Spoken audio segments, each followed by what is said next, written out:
आज हम आपको गाजियाबाद के red Apple residency housing project की पड़ताल करेंगे। आपको दिखाएंगे कैसे होम बायर्स को लाखों का चूना लगाया गया और फिर बिल्डर फरार हो गया। प्रोजेक्ट सील हो चुका है। परेशान खरीदार थाने से लेकर सरकारी दफ्तरों का चक्कर लगाने को मजबूर है।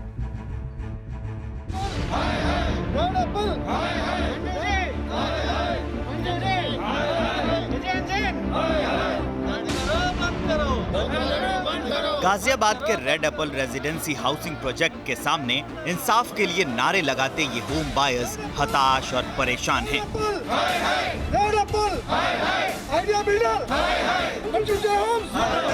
बिल्डर ने इन्हें लूट लिया तो सिस्टम ने इन्हें लाचार कर दिया, क्योंकि आगे कोई रास्ता नजर नहीं आता। न मकान का सपना पूरा होता दिखता है, न ही पैसा वापस मिलने की कोई उम्मीद दिखती है। रिटायरमेंट का पैसा मैंने इसमें लगाया। नहीं, बिल्डर से पिछले 6 महीने से कोई मुलाकात नहीं हुई है। अब प्रोजेक्ट जीडीए ने इसको सील कर दिया है। हम लोगों की पूरी जिंदगी की कमाई इसमें डूबी हुई है और कहीं से कोई रिलीफ हमको होता नजर नहीं आता है। साल 2012 में लॉन्च हुए आइडिया बिल्डर्स प्राइवेट लिमिटेड के इस प्रोजेक्ट में गाजियाबाद के संजय कुमार ने 2013 में फ्लैट बुक किया था। बिल्डर ने नो ईएमआई टिल पोजीशन की स्कीम रखी थी, यानी फ्लैट की चाबी देने की तय तारीख तक बैंक से मिले लोन के एवज में बायर के बदले बिल्डर को ब्याज का भुगतान करना था। बैंक से लोन के लिए खुद बिल्डर ही उनका ग्रांटर भी था, लेकिन पहला झटका तो 3 महीने के बाद ही लग गया, जब बिल्डर ने बैंक को ब्याज की रकम देनी बंद कर दी और बैंक ने इसके लिए खरीदारों पर दबाव बनाना शुरू कर दिया। फ्लैट 2016 में मिलना था, वो भी अब तक नहीं मिला। बैंक का ब्याज बढ़ता जा रहा है, भुगतान नहीं करने के सिबिल स्कोर भी खराब हो रहे हैं। पूरा परिवार मानसिक दबाव झेलने को मजबूर है।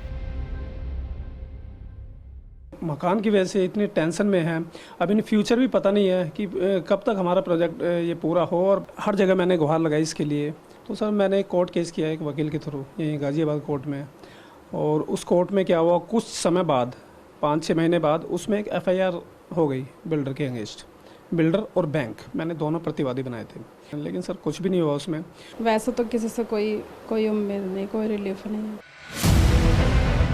आरोप है कि संजय कुमार जैसे करीब 400 खरीदार बिल्डर के जाल में फंस चुके हैं। पिछले 8 साल में साइट पर सिर्फ 3 टावर के ढांचे नजर आ रहे हैं। बिल्डर ने 5 करोड़ बकाया नहीं चुकाया तो गाजियाबाद डेवलपमेंट अथॉरिटी ने पूरे प्रोजेक्ट को सील कर दिया। बिल्डर अक्षय जैन और प्रतीक जैन फरार हैं। तीसरा बिल्डर विजयंत जैन धोखाधड़ी के एक मामले में जेल में है। अकेले रेड एप्पल रेजिडेंसी में 150 करोड़ के घोटाले का आरोप है। बिल्डर के 2 और हाउसिंग प्रोजेक्ट को जोड़ दे तो करीब 3500 बायर्स की गाढ़ी कमाई लुट चुकी है। होम बायर्स ने बिल्डर और बैंक के बीच साठगांठ का भी आरोप लगाया। अब प्रोजेक्ट जीडीए ने इसको सील कर दिया है। इसका एक डायरेक्टर जो इस फैमिली का एक मेंबर है विजय जैन, वो अभी जेल में भी है। इनके 2 प्रोजेक्ट और हैं, गोल्डन और रेड एप्पल होम्स और बाहुबली, उसमें भी यही हालात हैं। इन बिल्डर के साथ में मैं ये कहूँगा जो हमारे सरकारी बैंक हैं PNB, ये लोग भी मिले हुए हैं। बिल्डर और मैनेजर की मिलीभगत से 27.5 लाख रुपए का लोन लिया। मैंने जो साइन किया था 23,50,880 रुपए पे किया था एप्लीकेशन पे। तो मेरी समझ में अभी तक ये नहीं आ रहा कि पंजाब नेशनल बैंक ने 27.5 लाख रुपए लोन क्यों दे दिया।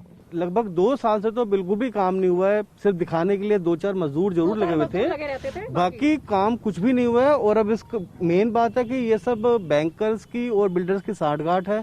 पिछले साल केस किया था रेरा में, तो हम केस जीत भी गए थे। उन्होंने बोला 2 महीने में आपको जो है 50% मिल जाएगा और 6 महीने में आपको पूरा पैसा रिटर्न मिल जाएगा, लेकिन आज तक कुछ नहीं हुआ है। इस बिल्डर की तलाश में हम राजनगर एक्सटेंशन के उस जगह पर आ गए हैं जहां पर इसने अपना कॉर्पोरेट ऑफिस बनाया था, और ये ऑफिस अब किस हालात में है इसको देखकर अंदाजा लगाइए कि बिल्डर कहां हो सकता है। ऑफिस बंद है, कई सारी साइट्स बंद हैं, मौके से फरार है, बिल्डर का फोन स्विच ऑफ है। सवाल ये है कि रेड एप्पल रेजिडेंसी के ये होम बायर्स करे तो करे क्या। प्रशासन से कोई मदद मिली नहीं। यूपी रेरा के आदेश का बिल्डर पर कोई असर नहीं होता। मामला NCDRC यानी national consumer disputes redressal commission में पहुंच चुका है। सुनवाई जारी है, बस न्याय का इंतजार है, जो पता नहीं कब मिलेगा। लूटकर सीरीज में हमने पूरे देश के फैले जालसाज बिल्डरों को बेनकाब किया। होम बायर्स को झांसा देकर उनसे जिंदगी भर की कमाई लूटने वाले बिल्डरों का पर्दाफाश किया। दिल्ली NCR से लेकर उत्तर प्रदेश, उत्तराखंड और मध्य प्रदेश के फरार बिल्डरों की पोल खोली। और इसी के साथ आज हमारा लूटघर का पहला चरण समाप्त हुआ। दूसरे चरण में हम सिस्टम की पोल खोलेंगे। क्या वाकई बिल्डर और बैंक के बीच में कोई साठगांठ होती है? आखिर क्यों होम बायर्स को न्याय दिलाने के लिए बनाई गई संस्थाएं बेबस हैं? आखिर क्यों रेरा और कंज्यूमर कोर्ट खरीदारों को इंसाफ दिलाने में बेबस रह जाते हैं? इसकी पूरी पड़ताल के साथ इस सीरीज में फिर हाजिर होंगे। क्या आप पर भी बरपा है जालसाजी का कहर?